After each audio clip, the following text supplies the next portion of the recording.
vous allez être indulgent parce que je vous vois avec des super PowerPoint, avec des points précis. Moi, je n'ai pas l'habitude d'être très synthétique, mais je vais faire très court. Mais ça va être de l'impro, et voilà. Je remercie tout d'abord Myriam, en tout cas pour de la filière. Nous, on est une jeune association, on a 2 ans. On a rejoint la filière l'année dernière. C'est la première fois en fait qu'on est présent lors de réunions. Et on est déjà très touchés par l'accueil que nous a fait la filière et les échanges qu'on a. Donc merci. Et je découvrais encore ce matin l'annuaire des associations et ça nous permet de tous nous découvrir le petit livret. Et voilà, parce qu'on a tous, je pense, on a des objectifs communs qui est de faire connaître et reconnaître le syndrome. Pour Vanille Fraise, derrière ce petit nom qui est plutôt très sympa, le syndrome l'est beaucoup moins. Je suis maman, donc concernée, ma poupette, elle a 3 ans. Je suis venue accompagnée d'un Playmobil pour me donner des forces. Voilà, il y a des petites choses dans mon sac qui traînent. C'est voilà, la petite touche, mais Julia, donc 3 ans, je disais, elle est marquée par un angiome qui est très marqué sur le visage, mais plus gravement, il touche le cerveau. C'est un angiome méningé. Je la fais courte, hein, on vous évoque tout un tas de risques et séquelles gravissimes, d'hémorragie, de paralysie, de risque de cécité et de pire, mais voilà, je me passerai de tout commenter. Donc la complexité de tout ça, c'est qu'en fait, on est une association qui est très transversale avec vraiment un nombre de filières quand même important. Sur les 23 en France, on est concerné par 6 principalement. Donc je disais TTQ, déficience parce que l'enjeu c'est la neurologie. Déficience, la dermatologie, FIMARAD, où on retrouve d'autres associations, je pense qu'on s'est croisés dans diverses filières. Également Handirard pour la génétique, FAVA-multi pour l'anomalie vasculaire, et je pense que j'ai Essence-Gène pour l'ophtalmologie. Donc voilà, et en fait, je disais l'association récente parce qu'elle a 2 ans et on part de zéro parce qu'il n'y a aucune autre association en France et qu'on est bien sûr d'intérêt général, je ne parle pas au nom de ma fille, mais de tout le monde, et de François Régis, qui est là, qui me fait l'honneur. En plus, moi, je suis très touchée dans la petite histoire parce qu'on on a le même âge. Et François Régis, non seulement, donc la chance, c'est que lui, il est en plus sur Paris parce que l'association, elle a grandi. Il y a plusieurs correspondants maintenant locaux, régionaux. Et il m'aide énormément parce que non seulement dans les échanges qu'on a, je crois qu'on a des idées, voilà, ça fuse.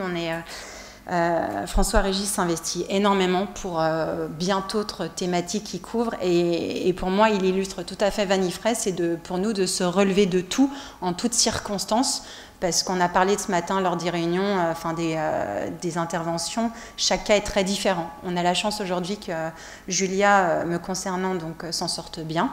Il y a des enfants qui sont dans un état de gravité, voire même en état d'urgence vitale. Et donc, François Régis, qui est concerné aussi par le syndrome, a la chance de ne pas être touché. Tu me reprends si je... Voilà.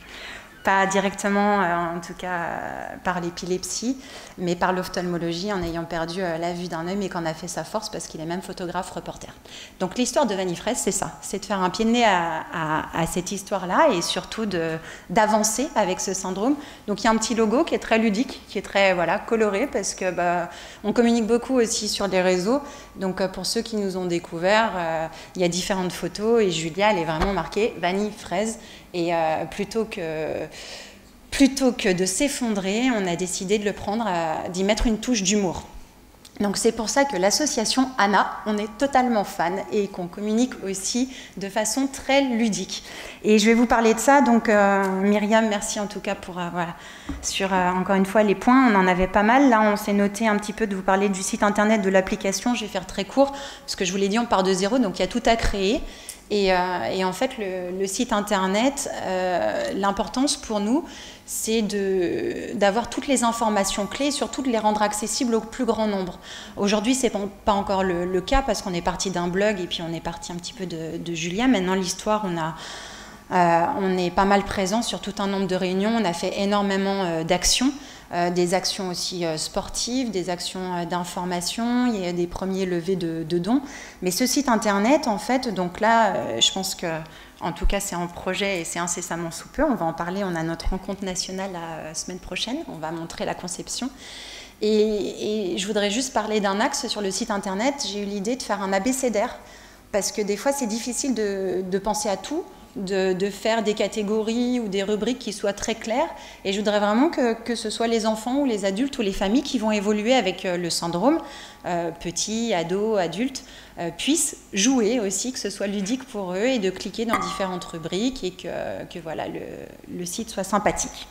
Donc ça, c'est le site internet, et surtout, ce qui est très important, c'est de faire le lien avec toutes les filières de santé maladies rares. Parce que sur les 6, voilà, c'est... Ça va toujours? Vous êtes crevé? Non? Ça va? Vous êtes calme? Et donc ça c'est le site internet. Je pense que le site internet, encore une fois, on est à l'ère des nouvelles technologies, c'est très important, puis c'est la vitrine d'une association. Donc je pense que ça va être la clé et qui va nous permettre d'aller beaucoup plus loin dans la démarche, parce qu'aujourd'hui on a établi un réseau important, non seulement des experts, du grand public, des médias, et voilà. Et puis l'application qu'on a en tête, en fait, de développer, donc là si la filière Tétécou veut nous accompagner avec grand plaisir. En fait, cette application, ce serait de créer un objet connecté où on puisse tous avoir instinctivement les points clés, encore une fois, que ce soit au niveau de l'ophtalmo, de la neuro, de la dermato, et que vraiment que cette application permette le regroupement des informations importantes. Voilà. Autre chose, j'ai un petit papier que je cherchais, j'ai dû le laisser là-haut. Sur les événements sportifs aussi dont je vous parlais, le but c'est pas de multiplier les actions et de se perdre, c'est vraiment de partir d'un événement fort et de le faire grandir, qui soit pérenne, parce que l'histoire en gros sur le Sturge-Weber, parce que pour nommer la maladie, le syndrome il s'appelle comme ça, on vous dit il n'y a pas de traitement, il n'y a pas de recherche, et vivez l'instant présent, et en gros voilà. Et nous on n'est qu'au début de notre vie, donc les événements veulent les faire grandir. Et là par exemple j'ai une petite balle de golf, vous me direz c'est juste une balle de golf, pour nous elle a une histoire forte, parce que je ne sais pas si vous la voyez, elle a le petit logo Vanille Fraise, et ça a été un des premiers événements aussi d'un Open de golf, qui était même dédicacé. On a rencontré Henri Lecomte, il y a eu Jean-Pierre Papin, on est en contact avec André Manoutian. Je ne vous l'ai pas dit, mais on est de Haute-Savoie. En fait, l'association, elle est partie de là-bas. Et voilà, donc j'ai en tête un projet qui va être, je pense, sympa, qui est en train de mûrir aussi, autour d'un festival artistique et sportif. Et puis on a eu aussi une action qu'on a nommée la Ronde de l'Espoir autour du macaron. On avait mis dans la boucle d'autres associations maladies rares, et dont Nevus 2000, parce que tout ce qui est rond et petit nous inspire, vous l'avez vu. Et le macaron, j'ai la chance d'être accompagnée par un grand chef aussi pâtissier. On a participé à la finale internationale du concours macaron. Enfin voilà. Donc plein de choses, plein de projets comme ça, mais le but c'est d'avancer ensemble dans la même direction. Et la complexité du syndrome, c'est qu'il touche, je vous l'ai dit, il touche tout. Donc voilà, c'est vraiment de travailler avec tous les acteurs des maladies rares, que ce soit filière, que ce soit l'Alliance dont on fait partie, que ce soit Maladie Info Service, le Forum, Orphanet, Eurordis, les ORN dont on va faire part, et vraiment d'avoir un support qui soit sympathique et accessible à tous, et surtout à nos enfants. Et voilà, en 2 mots, voilà. Tu vas prendre... Si. C'était pas prévu, hein, mais je t'appelle là-bas, au micro, viens voir. Ah, je voulais vous dire, il n'a rien à dire. En fait, il fait des choses non seulement exceptionnelles, mais je vous l'ai dit, il est photographe, et je pense qu'on va créer aussi un truc très très sympa autour de la photo. Donc voilà, il y a un autre projet qui, là, on est en contact avec une école d'art sur Lyon. Et il y a certainement un petit livre pour la jeunesse, donc, qui est en cours. Voilà, et des expositions photos, ça j'y tiens. Donc, t'es OK? Il valide. Voilà nous concernant. Voilà.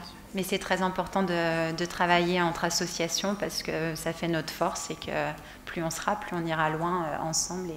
Et merci pour tout ce que vous avez présenté, parce que, encore une fois, nous, je vous dis, on est au début de l'histoire. Donc voilà, je prends note, et chapeau. Et craniosténose, j'ai été très touchée, parce que dans notre entourage, il y a une petite qui est atteinte aussi. Voilà, et j'ai pris le petit livret pour elle, et chapeau. Et voilà. Merci. Est-ce que vous avez des questions ?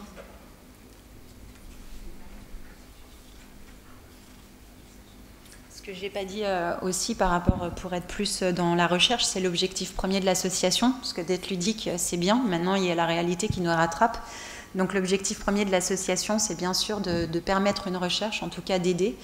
que ce soit les familles, que ce soit sur... on s'est positionné sur des premiers appels à projets. Voilà, ça c'est en cours. On parle d'un registre épidémiologique et 2020 va être une année très importante nous concernant parce que vient d'être acté officiellement donc un PNDS, Sturge-Weber, qui sera mené de pair par la filière FIMARAD et déficience. Et autre chose importante, on est en train d'amorcer, en tout cas de construire un symposium pour 2020 et également de travailler à la carte d'urgence.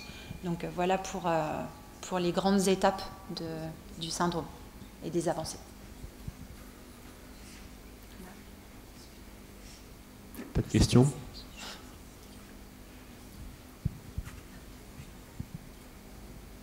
Béatrice, t'as une question? Non, en tout cas, voilà.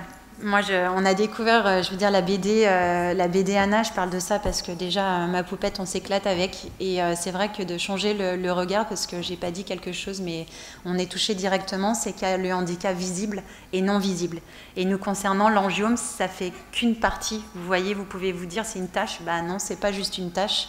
C'est un syndrome qui est beaucoup plus grave. Et c'est vrai que des outils comme celui-ci, c'est de l'or et j'espère qu'on pourra être positionné prochainement sur les ETP et ensemble, voilà, et de construire, d'aider toutes ces familles, ces petits et ces ados et ces adultes pour mieux vivre au quotidien.